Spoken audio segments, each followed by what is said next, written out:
Your Honor, the photograph before this honorable court is fake. അത് പ്രതികൾ കല്യാണത്തിൽ പങ്കെടുത്തപ്പോൾ എടുത്ത ഫോട്ടോ അല്ല. പിന്നെ ഞാൻ തെളിവിന് വേണ്ടി ഇത് കെട്ടിച്ചമച്ചു എന്നാണോ നിങ്ങൾ പറഞ്ഞു വരുന്നത്? That you ask your conscience. Check പോസ്റ്റിൽ പിടിച്ച വ്യാജ സ്പിരിറ്റ് കോടതിയിലെത്തിയപ്പോൾ പച്ചവെള്ളമായി, ബ്രൗൺ ഷുഗർ മൈദയായി. ഇനി ഞാൻ നിരത്തണോ നമ്പ്യാരുടെ വൈഭവങ്ങൾ? You are desperate. ജയിക്കുമെന്ന് സ്വയം ഉറപ്പാക്കിയ കേസിൽ നിങ്ങൾ തോറ്റു. അതിൽ നിന്നുമുണ്ടായ അമർഷവും വൈരാഗ്യവും കൊണ്ട് നിരപരാധികളായ 3 ചെറുപ്പക്കാരെ കരുവാക്കി ഒരു കള്ളക്കേസ് നിങ്ങൾ ഉണ്ടാക്കി.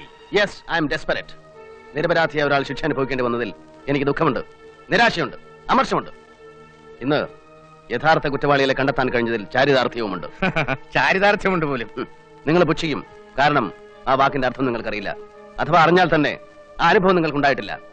Your father mister Ananthan Nambiar was a learned counsel and a celebrity as a judge, but he had an unfortunate son and it's you, Mr. Nambiar. You are jealous to the core, Mr. Kurivula. Achievements ഉണ്ടാക്കണമെന്ന് മോഹം മാത്രം പോരാ, അറിവ് വേണം, കഴിവ് വേണം, അല്പം ഭാഗ്യവും വേണം. ഇതൊന്നുമില്ലാത്ത ഒരാൾക്ക് ഇത്ര ഹീനമായി പ്രതികാരം ചെയ്യാൻ കഴിയൂ? മിസ്റ്റർ, നിങ്ങൾ ഈ ചെയ്തതൊന്നും ഒരു അഭിഭാഷകന് ചേർന്ന പ്രവൃത്തിയല്ല. നാണവും മാനവും കെട്ട തരംതാടാ. Mister Nambiar, you are exceeding the limits. നിങ്ങളുടെ ഹിംസ കുറെ ഏറെയായി ഞാൻ സഹിക്കുന്നു. Better you control yourself. സത്യം പറയുമ്പോ ദേഷ്യം വരും മിസ്റ്റർ. തോറ്റു തുന്നം പാടിയവർക്കും വീണ്ടും തോക്കുമെന്ന് ഉറപ്പായവർക്കും ദേഷ്യം താനേ വരും. യുവർ ഓണർ, ഇവരുടെ ഭാഗ്യം ആ ഫോട്ടോ എന്റെ ശ്രദ്ധയിൽപ്പെട്ടത്. അവരുടെ നിർഭാഗ്യം എന്ന് പറയുന്നതാവും ശരി. മനസ്സിലായില്ല? താമസിയാതെ മനസ്സിലായിക്കോളും. ഈ ഫോട്ടോഗ്രാഫിന്റെ ഒറിജിനാലിറ്റി പ്രൂവ് ചെയ്യാൻ 1000 സാക്ഷികളെ കോടതിയിൽ മൊഴി നൽകും. നിങ്ങൾക്ക് വേണ്ടി സാക്ഷി പറയാൻ 1000-ഓ 10,000-ഓ പേർ വരും. പക്ഷേ എനിക്ക് ഈ കേസിൽ ഒരു സാക്ഷിയേ ഉള്ളൂ, ഒരേ ഒരു സാക്ഷി. ആ സാക്ഷിയുടെ മുകളിൽ നിങ്ങളുടെ ഒരു പരിന്തും പറക്കില്ല mister Nambiar. 1 against 1000. It won't sell, Mr. Kurivula. You will be forced to buy, Mr. Nambiar. There is no other go. ഒരു സാഹചര്യത്തിലും നിങ്ങൾ കേസ് ജയിക്കാൻ പോകുന്നില്ല. സ്വർഗസ്ഥനായ തമ്പുരാൻ ഭൂമിയിൽ ഇറങ്ങി വന്നാലും ഈ കേസ് നിങ്ങൾ ജയിക്കില്ല. Are you so confident? Yes, I am. Sorry, Mr. Nambiar. I challenge it. നിങ്ങൾക്കതിന് കഴിഞ്ഞില്ലെങ്കിൽ ഈ വക്കീൽ പണി നിർത്തി പോവാൻ തയ്യാറാണോ? ഞാൻ തയ്യാറാണ്. മറിച്ച് നിങ്ങൾക്ക് കഴിഞ്ഞില്ലെങ്കിൽ പബ്ലിക്കായി ഞാൻ നിങ്ങൾക്ക് ക്ഷൗരം ചെയ്യാം. കൃത്യമായിട്ട് അറിയാവുന്ന ഏക ജോലി മറന്നിട്ടില്ലല്ലോ, അതിന് നന്ദി. ചില ടെക്നിക്കാലിറ്റീസ് ഇൻവോൾവ് ആയതുകൊണ്ട് ഈ ഫോട്ടോഗ്രാഫിന്റെ ഒറിജിനാലിറ്റി പ്രൂവ് ചെയ്യാൻ കോടതിയുടെ ഫിസിക്കൽ പ്രസൻസ് സൈറ്റിൽ ആവശ്യമുണ്ട്. May I request for that? Fix the time and date and inform the court.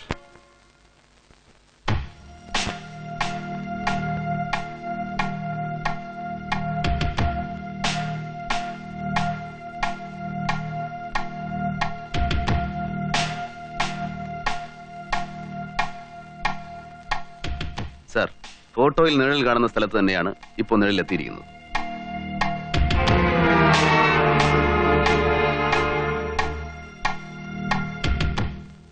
ഈ ലൈൻ വരച്ചിരിക്കുന്ന അതേ സ്ഥാനത്ത് തന്നെയാണ് പ്രതികൾ ഫോട്ടോയിൽ നിൽക്കുന്നത്.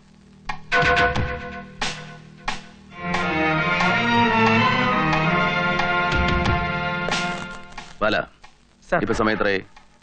11:30. ഇപ്പൊ നിഴൽ എവിടെയാണ്? ഇതെവിടെ? ഫോട്ടോയിൽ നിഴലോ? അവിടെ തന്നെ. അപ്പൊ ഈ ഫോട്ടോ എടുത്തിരിക്കുന്നത് എത്ര മണിക്കാണ്? ഇതേ സമയത്ത്, രാവിലെ 11 മണിക്ക് തന്നെ.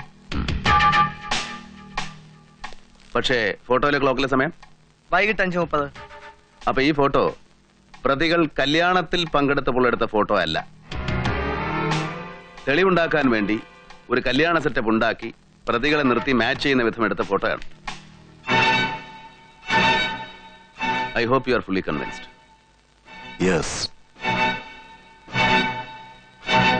ക്ലോക്ക് തിരിച്ചു വെച്ച് 5:30 11:30 ഫോട്ടോ എടുത്തപ്പോ മുകളിൽ ഉദിച്ചു നിൽക്കുന്നയാളുടെ കാര്യം മറന്നുപോയി. സാമർഥ്യം കൂടിയാലും അബദ്ധമാണ് മിസ്റ്റർ നമ്പ്യാർ. കല്യാണത്തിന് പങ്കെടുത്തവരെയല്ല ഈ ഭൂമിയിലുള്ള ജനസംഖ്യ മുഴുവൻ നിരത്തിയാലും അങ്ങേരടുത്തൊരു വേലത്തരവും നടക്കില്ല. വല്ലാതെ വിയർക്കുന്നുണ്ടല്ലോ. ഇനിയും മർഡർ കേസ് ജയിക്കാൻ അവസരം കിട്ടുമെന്ന് പറഞ്ഞ് അന്ന് നിങ്ങൾ എന്നെ ആശ്വസിപ്പിച്ചതുപോലെ നിങ്ങളെ ഞാൻ ആശ്വസിപ്പിക്കില്ല.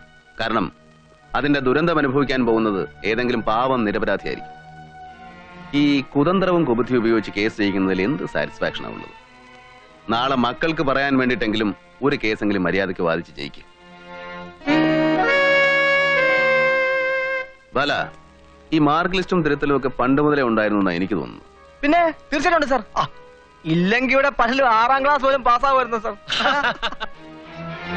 ഓ, ഇനി തൊപ്പി തലേ കയറിയത് തന്നെ. സസ്പെൻഷൻ ഇനിയിപ്പോ ഡിസ്മിസ് ആവും. ഏതായാലും ഒരു കാര്യം ചെയ്യാം, യൂണിഫോം ഇട്ട് ഫോട്ടോ എടുത്ത് ഫ്രെയിം ചെയ്ത് വീട്ടിൽ വെച്ച വല്ലപ്പോഴും കണ്ടോണ്ടിരിക്കാമല്ലോ. ഇവരെ ബാധിച്ചിരിക്കുന്ന രോഗം എങ്ങനെയും ചികിത്സിച്ച് ഭേദമാക്കാം. പക്ഷേ ഇത് ക്യാൻസറാണ്. Deadly cancer to himself and to the society. ചികിത്സയില്ലാത്തത്. സ്വാർത്ഥ താല്പര്യങ്ങൾക്ക് വേണ്ടി താൻ ധരിച്ച യൂണിഫോമിനെയും വഹിച്ച ഔദ്യോഗിക പദവിയെയും മിസ്യൂസ് ചെയ്ത് ഇയാൾ എത്രയോ നിരപരാധികളെ കുരുതി കഴിച്ചു. തങ്ങളുടേതല്ലാത്ത കുറ്റത്തിന് ആ നിരപരാധികൾ അനുഭവിക്കുന്ന നിരാശയും വേദനയും ഈ സമയത്ത് നാം ഓർക്കണം. അവർ തങ്ങളെ ശിക്ഷിച്ച നീതിപീഠത്തോട് തങ്ങൾ എന്തിനു ശിക്ഷിക്കപ്പെട്ടുവെന്ന് ചോദിച്ചാൽ എന്റെ പ്രൊഫഷനോടുള്ള ബഹുമാനവും ആദരവും നിലനിർത്തിക്കൊണ്ട് ഞാൻ പറയുകയാണ്, നമ്മൾക്ക് തലകുനിക്കേണ്ടി വരും. We have no answer. ഇതുപോലെയുള്ള കാപട്യങ്ങളെ നിയന്ത്രിക്കാൻ ഈ നാട്ടിലെ നിയമത്തിനും സിസ്റ്റത്തിനും സാധിക്കുന്നില്ലെങ്കിൽ I won't hesitate to say that this land will go to dogs.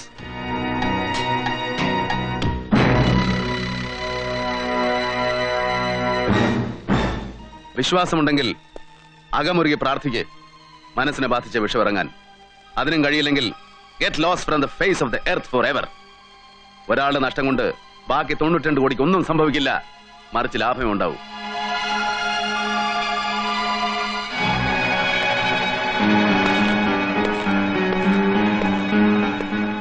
My job is over.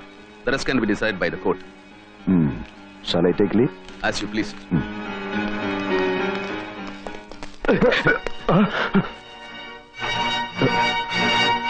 No!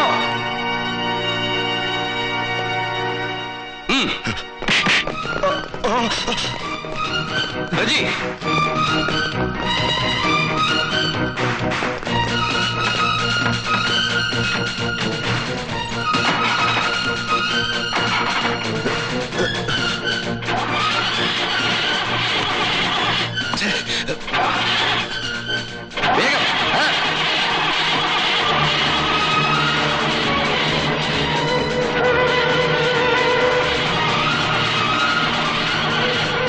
സ്റ്റാർട്ടാകുന്നില്ലേ?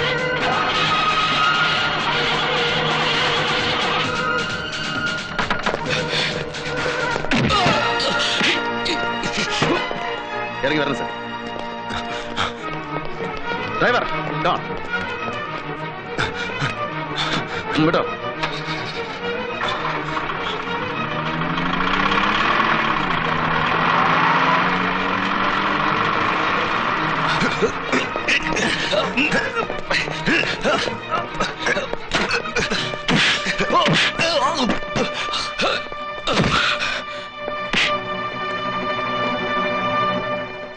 ഒരു ജഡ്ജിയെ ഗൺ പോയിന്റിൽ നിർത്തിയെന്ന് വെച്ച് ഈ രാജ്യത്തെ നിയമത്തെ നിനക്ക് ഗൺ പോയിന്റ് നിർത്താനാവില്ല.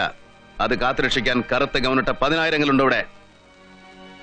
വല ഇനി കാര്യങ്ങളൊക്കെ എളുപ്പമായില്ലേ? ജഡ്ജിയല്ലേ പ്രധാന സാക്ഷി. All the best. പബ്ലിക് ധാരാളം ഉണ്ട്, നമുക്ക് ആ ബെറ്റങ്ങ് നടത്തിയേക്കാം. സ്വർഗസ്ഥനായ തമ്പുരാനെ വെറുതെ കയറി വെല്ലുവിളിക്കരുത്.